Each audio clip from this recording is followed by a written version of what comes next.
Joining now, 2 Uncensored, is Mehdi Hasan, the editor-in-chief of Zeteo, who says his debate with those self-declared fascists was the most insane thing he's ever done. We've got plenty to discuss here, but let's start by reminding viewers what we're talking about. My family lineage is settlers from the 1500s. So you don't look very Native American to me. I am Native American. Whites are Native Americans. What are you talking about? You're not. What are you talking about? You're a little bit more than a far-right Republican. Hey, what can I say? I think you could say I'm a fascist. Yeah, I am. Listen to me. I am an immigrant. I'm speaking from personal experience. Get the hell out. I don't even like... I should get the hell out. Yes. What? It was pretty shocking, a lot of that stuff. I mean, how much of it was of that nature? Unfortunately, the vast majority of it, it's about hour 40 edited on YouTube. If people want to watch, I believe several million people have watched. The Jubilee format is very viral and buzzy and clickbaity and gets a lot of views. Unfortunately, a lot of it was that. I mean, Piers, you know me. I like a good debate. I like a good argument. It's why I agreed to do it. The idea of 20 to 1, I like those odds. But even going into that room and seeing those people as Trump supporters, as self-declared far-right conservatives, that should have been a sign to me. Which people proudly self-identify as far-right? That should have been a giveaway. But even I did not expect, and you know me, I've used the word fascist to describe Trump and his supporters, but even I did not expect this level of open authoritarianism, fascism, white supremacy, conspiracy theory, racism to my face as an American citizen, telling me that I'm not a real American, that America is only for white people, that I should get the hell out. That was deeply disturbing and shocking. I mean, there's a difference between being far-right and a fascist. Do you accept that? I mean, unfortunately, right now, it's all very grey in the United States. But I would say that's part of the problem, is that because in the last few years, everyone has casually tossed around phrases like fascist, Nazi, etc., it kind of diminishes the reality when you see it, when they clearly are. Like, if you see an actual Nazi and you remember what the Nazis did, or you remember what the fascists did, actual fascists doing actual fascist stuff on a mass scale. Yeah. The reason I've always quibbled with you using that word for Trump, for example, is that I just think it trivializes what actual fascism really is. When I saw these kids, though, what I'm seeing is a complete breakdown in any historical knowledge to brazenly admit I am a fascist. You never mind the open racism you had to put up with, which was obviously contemptible. But to just casually admit in a sort of cheery way, I'm a fascist, it just said to me they don't understand what that means. Maybe. I mean, or that they do understand what it means and they like it. And this is the slight problem. All of the polling shows, Piers, that the Republican base has become more authoritarian over the last 5-10 years, has become more open to strongman rule, do call Donald Trump daddy because they like the idea of a strong leader, have told pollsters time and again that they're happy for Trump to ignore court rulings and ignore Congress and take more power for himself, which he's done, by the way. He has defied court orders, has defied the Supreme Court. And look, we can argue back and forth about the word fascist, just like on Gaza, you and I have argued about the word genocide. What we can't argue about, and surely what you cannot deny, is that America right now is going through an authoritarian moment. Most political scientists and scholars of democracy are saying American democracy is in decline, is going backwards, is regressing. We are seeing a much more authoritarian approach to government. The Republican Party is enabling Donald Trump's worst excesses. Again, call them whatever you want, authoritarian, illiberal, fascist. And these kids, quote unquote, they're all adults, but yes, young Americans, sitting in that warehouse with me, I don't think they're just ignorant. I actually do think they're taking their cues from the top. They are saying this stuff because Donald Trump has emboldened them. These views, Piers, as you well know, you lived in the United States, these views have been around for decades. But they were said in private. They were said in people's homes. They were said on some weird internet message board. They've become emboldened to say this stuff out loud because the leader of the country says similar stuff out loud. When they say to me, I'm not a real American, I should be deported, denaturalized. I mean, Donald Trump, Piers, is openly saying that Zohran Mamdani, the Muslim American citizen candidate for mayor of New York, is maybe here illegally. Maybe we have to investigate his citizenship based on nothing. They sat at the RNC and held up placards saying mass deportations now. They didn't just mean quote-unquote illegal immigrants, Piers. That's become very clear. No, but you know what's 7 months interesting? into Is this, I 6 months into this interviewed Joy administration. Reid the other day, right, who was obviously at MSNBC for a long time, and she started ranting away about Trump and the deportation stuff that's going on. I just said to her, okay, how many people did Obama deport? Okay. No, you know it's one of my favourite questions. But what was striking was not just that she had no idea, which she admitted. She never bothered to find out, even though people like me have been telling everyone the number for a long time, to expose, actually, I think, a liberal double standard on this. But secondly, she said, I don't care. She didn't care how many people Obama had deported, even though he's by far pro rata the biggest deporter of people in American presidential history. So, my question for you about this would be, okay, I don't happen to think Trump has been that authoritarian. I think he pushes the courts as hard as he can. Why? But then he reigns back. He's defied court orders. The people that have been deported, where there was a big blow up and contention about it, they've come back and they're facing due process. That's not what an authoritarian does. Not true. He's cleaned up. That's just not true, Peter. Well, on the southern border, for example, I presume you would praise Trump for stemming the number of people coming illegally there, or would you not? No, I don't praise somebody who tortures people in detention centres, and I don't think you should either. And you said a lot of things that weren't true. With regard to Joy Reid, who's a good friend of mine, I believe that what she meant... I'll tell you in a second. Let me just deal with Joy Reid. I believe Joy was talking about not caring because it's not relevant. I mean, Joy can speak for herself, but that's my interpretation of what she said. It's not relevant. Obama, first of all, and you tried this gotcha on me, I've written pieces in The Guardian attacking Obama's deportation record. It was a very bad record. And I've been critical of Joe Biden's immigration record. I was on MSNBC attacking Joe Biden's immigration record for being too Republican-esque. But that is not relevant to right now, because when we're talking about deportations, we're not just talking about numbers at the southern border. We're talking about what ICE is doing in what's called the interior of America, in LA, on the streets of New York, grabbing people off the streets, masked agents with no badges, no IDs, unmarked cars, grabbing American citizens, doing racial profiling of Latino gardeners or customers at Home Depot, putting them in detention, disappearing them like fascist countries do. When American citizens, veterans, a disabled veteran in LA, Piers, just disappeared off the street for 3 days. His family don't know where he's in. That is Pinochet Chile style. But do you agree? Right? I'm not saying it's the same, but I'm saying that is reminiscent. Okay. No, hold on, Piers. You had a long thing about. I just need to deal with your points, and you come back in. Okay. He has defied court orders. The Washington Post just did a study the other day of 160 lawsuits brought against him. They've defied 1 in 3 of those lawsuits. He hasn't given due process to people in El Salvador. People were tortured, Piers, in El Salvador. Kilmar Abrego Garcia talks about being sat on his knees all night long, being beaten, being deprived of food. Well, actually, a lot of people have said that's nonsense. I did. You opposed George Bush. But it's not nonsense. People have... What are you talking about? Congress members have gone to Alligator Alcatraz in Florida and talked about 35 people to a room, drinking water out of the toilets that they have to do a number 2 in. You opposed the Iraq War. I assume you opposed Guantanamo and Abu Ghraib at the time. I don't quite remember. But this is torture. This is what Trump, the guy you say is not authoritarian, is doing. And he's doing it to American citizens. Yeah, he's doing it to American... Well, he's not giving due process to American citizens. He's chucked out American children out of this country let me get a question due process just earlier this year. Let me get a question in.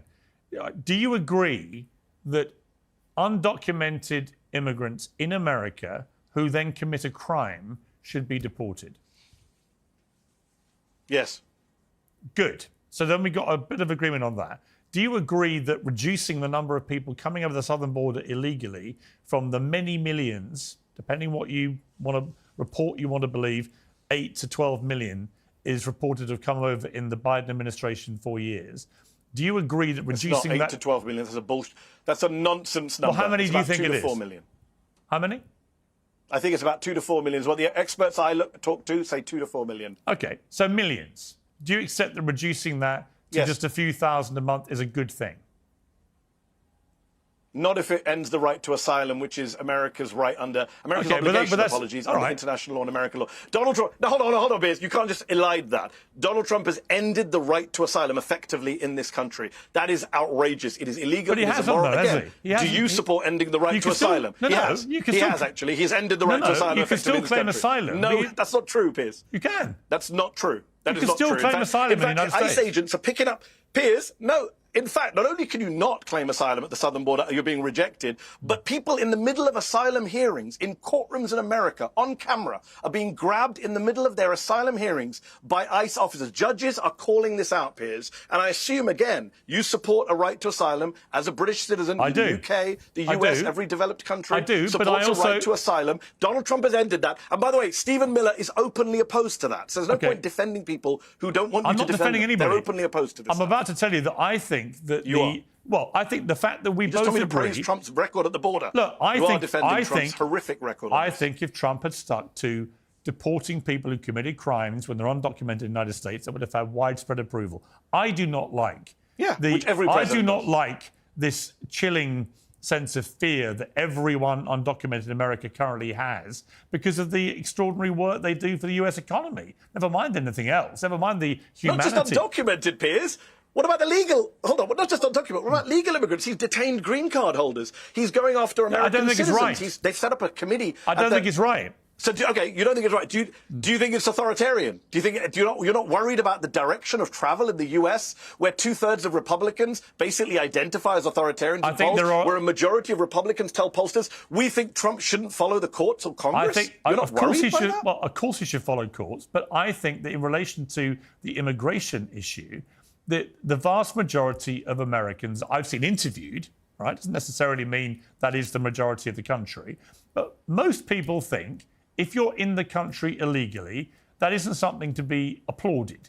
I know that when I wanted to go to America and get a home there, which I have, and work in America, I had to go through a laborious, quite painstaking, quite expensive process of getting a visa, for example, right? That is the normal way people operate in other countries. So that is how a lot of people do it. They do it the legal way. We have the same issue in the United Kingdom with people coming over on boats from France in the tens of thousands, right? It is annoying to those who do things the right way. So I understand that. But I also understand you cannot just deport every undocumented person in America. It would create complete mayhem. It would wreck the economy. It's unworkable. And it's also intrinsically unfair if someone's been there for a few years, has family born in the United States, is working and paying taxes and contributing to the economy. I think it's not right that those people should be picked up and thrown out. Right? Now, so there are lots of complexities to this, and I agree with a lot of it, probably along with you. I just don't think that you can ignore, as Joy Reid wanted to, what Obama did for 8 years as a Democrat president and as a black, and as the first black president. Piers, come on, Piers. I get that you need to do this both sides shtick for your show, but Obama is not relevant. Obama did not defy the Supreme Court. I actually do look at both sides. Well, okay, point to me. Well, Piers, point to me then. I'll give you as long... I've got to go soon, but I'll give you as long as you want before I go. When did Obama defy the Supreme Court on immigration? He didn't. When did he defy lower court judges? He didn't. Joe Biden didn't either. So we're talking about the courts here, right? Judges, Trump-appointed judges, Piers. A Trump-appointed judge said earlier this year that an American child was expelled, deported from this country, even though you can't legally deport an American citizen, but was kidnapped and taken out of this country without meaningful process. That is the words of a Trump-appointed judge. You cannot find an equivalent for Barack Obama, and I carry no water for Obama on immigration. One thing I've got to say on undocumented folks, some of these people, not just here a few years, they picked up an Iranian woman, a grandmother in her front yard gardening, who'd been here since 1979. She came as a child. Her family claimed asylum after the Iranian Revolution. They picked up and detained her. This is insane. And by the way, the polls show, Piers, that Americans do want deportations, but when they're asked more detailed questions, do you support people who've been here for many years? Do you support people who have committed no crimes? Do you support deporting people who want a pathway to citizenship? They don't support deporting those people. They support, like you and I do, deporting violent criminals, which Biden was doing, Trump did, Obama did. Everyone agrees on that. What he's doing right now, and what Stephen Miller is doing, Piers, just so your viewers know, Stephen Miller went to ICE and said, you better round up 3,000 people a day. He's given them an arbitrary number. And ICE people are saying, we can't do this. It's not possible. He said, just go to 7-Eleven, go to Home Depot, and just round people up. They're doing racial profiling, Piers. They're just grabbing brown people, Latino folks off the streets who are American citizens. And they're saying very clearly why they want to do this. Right? They want to make, when they say they want to make America great again, it's because they want to go back to a whiter America, a less browner America. That is Stephen Miller's vision. That is, you get Stephen Miller on Piers and ask him. They've not said that. They've not said that. have they? Stephen Miller is a white nationalist. Stephen Miller is a white nationalist who spent a career enabling and promoting white nationalism. It's all on the record. But there is no evidence Donald Trump wants to keep people in because of their skin colour or throw them out because of their skin colour. Actually, there's a lot of reporting from the first term where he says, why can't we have more people from Sweden, less people from shithole countries? So I'm pretty sure I know what he was talking about when he was talking about Swedish folks. Well, he's probably talking about the 7 countries which Obama banned people from coming in from because of their terror record. Was he? He didn't ban entire peoples from coming in. He Actually, put them on he did. a terror that was list, the farce of agree with. That was the farce when Trump did it. The left all went nuts, and it turned out Obama had done exactly the same thing. He didn't ban everyone from coming in. By the way, Donald Trump in December 2015 said we need to ban every Muslim coming into the United States. Do you support that Islamophobic, racist position? He said, if I remember accurately what he said, it was after an appalling terror attack where I think over 50 people got murdered. And he said, we're going to have a short-term suspension on people coming in from the same countries that Obama had done this to. No, he didn't. Until he said every Muslim. Until we figure out what's going on. Not true, Piers. People can Google it right now. You're wrong and I'm right, as ever. He said all Muslims will be banned from coming into the United States. He didn't say anything about 7 countries. That's what it became when he came into office. But he said he wanted to ban all Muslims from coming in. Surely you disagree with that? No, Mehdi, in the end, I always say with Trump, act on what he does, not what comes out of his mouth, right? You don't like that. And I've been telling you, I've got to run, but I've been telling you for the last 20 minutes what he's been doing, and you partly agreed with me. But now at the end, because you've got to do the both sides stuff, you've got to defend Trump. How many countries you don't agree with picking up Latinos outside of Home Depot? Piers, you don't agree. You don't agree with picking people up outside Home Depot. How many Muslim countries in the end did Trump ban people coming in from?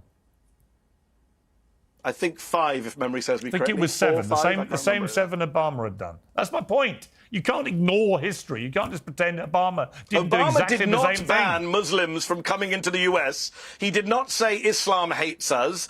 He did not say that. He did not tell Muslim members of Congress to go back to where they came from. I remember when you came on my show, Piers, and I read out the quote to you, where he told the 4 members of the squad to go back to the countries they came from, and you would not call it a racist statement, but it was a racist statement. You know it, and I know it, and everyone watching knows it. Mehdi, and everything they said to me on Jubilee, by the way, is stuff that Trump has said, or a version of. It's not.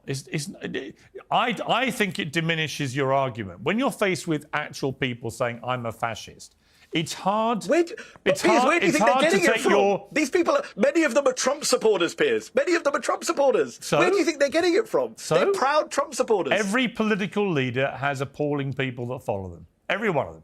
You tell me one in America who hasn't. But only one pardoned the violent criminals who supported him. Only one. And his name is Donald J. Trump. And I assume you don't support those pardons either. Joe Biden pardoned all his family, who many people think are a bunch of criminals. What's the difference? And Donald Trump pardoned people who beat police with pipes. There's a big difference, Piers, as you know. Is there? We don't know. We'll never find out. Always a pleasure. We'll never find out what the Biden family did in relation to crime because they've all been pardoned. Mehdi, great to talk to you, as always. Thanks, Peter.